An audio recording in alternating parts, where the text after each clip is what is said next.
আজ জানব বাংলাদেশের অন্যতম সফল শিল্পগোষ্ঠী স্কয়ার গ্রুপের অনুপ্রেরণাদায়ক গল্প। স্কয়ার গ্রুপের যাত্রা শুরু হয় ১৯৫৮ সালে পাবনা জেলায়। প্রতিষ্ঠাতা ছিলেন স্যামসন এইচ চৌধুরী এবং তার তিনজন সহযোগী। শুরুতে এটি ছিল একটি ছোট ওষুধ প্রস্তুতকারী প্রতিষ্ঠান। কঠোর পরিশ্রম, গুণগত মান এবং মানুষের আস্থা অর্জনের মাধ্যমে স্কয়ার দ্রুত এগিয়ে যেতে থাকে। ১৯৮৫ সাল থেকে স্কয়ার ফার্মাসিউটিক্যালস বাংলাদেশের ওষুধ শিল্পে শীর্ষস্থান ধরে রেখেছে। বর্তমানে তাদের ওষুধ বিশ্বের বহু দেশে রপ্তানি করা হয়। তবে স্কয়ার শুধু ওষুধেই সীমাবদ্ধ নয়।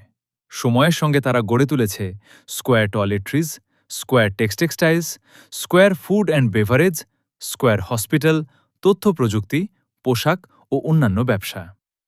স্কয়ার ইনফরম্যাটিক্স প্লাস এক স্কয়ার টয়লেট্রিজের জনপ্রিয় ব্র্যান্ডগুলোর মধ্যে রয়েছে মেরিল, সেপনিল, সেনোরা, জুই, চাকাসহ আরও অনেক পরিচিত নাম, যেগুলো বাংলাদেশের প্রায় প্রতিটি পরিবারে ব্যবহৃত হয়। উইকিপিডিয়া আজ স্কয়ার গ্রুপ শুধু একটি ব্যবসায়িক প্রতিষ্ঠান নয়, এটি বাংলাদেশের শিল্পায়ন, কর্মসংস্থান এবং আন্তর্জাতিক বাজারে দেশের ভাবমূর্তি উজ্জ্বল করার অন্যতম প্রতীক। একটি ছোট উদ্যোগ থেকে শুরু করে দেশের অন্যতম বৃহৎ শিল্পগোষ্ঠীতে পরিণত হওয়ার এই গল্প সত্যিই অনুপ্রেরণাদায়ক।